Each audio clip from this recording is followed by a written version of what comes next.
నమస్కారం సార్, బాగున్నారా? జై శ్రీరామ్ సార్. ఓకే. ఏం పేరండి మీ పేరు? నవీన్ కుమార్. ఓకే. కేంద్రంలో బీజేపీ పాలన ఏ విధంగా ఉందండి? ఒక అత్యున్నతమైన స్థానంలో ఉంది.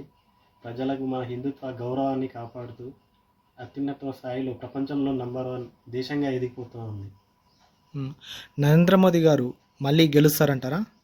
ఖచ్చితంగా భారీ మెజారిటీతో నంబర్ 1 స్థానంలో గెలిచి మళ్ళీ అధికారం చేపట్టి మన హిందుత్వ గౌరవాన్ని కాపాడాలని, మన హిందుత్వ గౌరవాన్ని కాపాడే ఏకైక వ్యక్తిగా నరేంద్ర మోడీ బీజేపీ పరిపాలిస్తున్న గత సంవత్సరాల నుండి ఇప్పటికీ ఒక కుంభకోణం కూడా లేదు, చేయనియదు కూడా.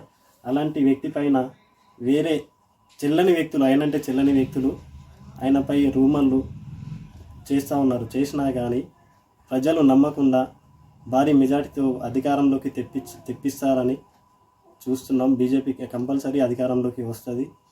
బీజేపీ వస్తేనే మన హిందుత్వ గౌరవం అనేది మన దేశంలో వెలుగొలుగుతుంది. ప్రపంచంలో కూడా ఇప్పుడు వేరే దేశాలు కూడా మనల్ని ఒంటి చూపుతూ చూస్తున్నారు.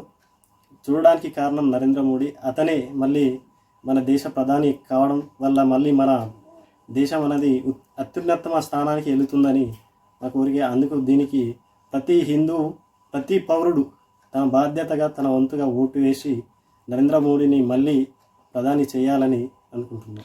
తెలంగాణలో బీజేపీ పరిపాలన ఏ విధంగా ఉంది? గత అసెంబ్లీ ఎన్నికలకి ఇప్పటికీ చాలా అత్యున్నతమ స్థాయిలోకి వచ్చింది. కానీ కొన్ని అనర్థాల వల్ల, కొన్ని కారణాల వల్ల అధికారంలోకి రాలేకపోయింది. బట్ వచ్చే ఎన్నికల్లో ఖచ్చితంగా అధికారంలోకి వస్తుందని అనుకుంటున్నాం. వస్తేనే మరో నిజాం పరిపాలన రాకుండా ఉంటుంది తెలంగాణలో.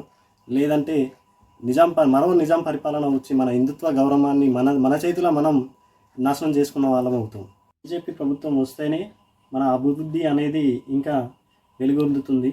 లేదంటే ఇలాగే ఇప్పుడు వచ్చిన కేంద్ర ప్రభుత్వం నుండి వచ్చిన రోడ్లు, గ్రామ పంచాయతీ నిధులు, శ్మశాన వాటికలు, వైకుంఠధామాలు, పల్లె ప్రగతిలు, పట్టణ ప్రగతిలు, ఇవన్నీ కేంద్రం నుంచి వచ్చిన గత ప్రభుత్వాలు మేమే చేసినామని చెప్పుకోవడం జరిగింది.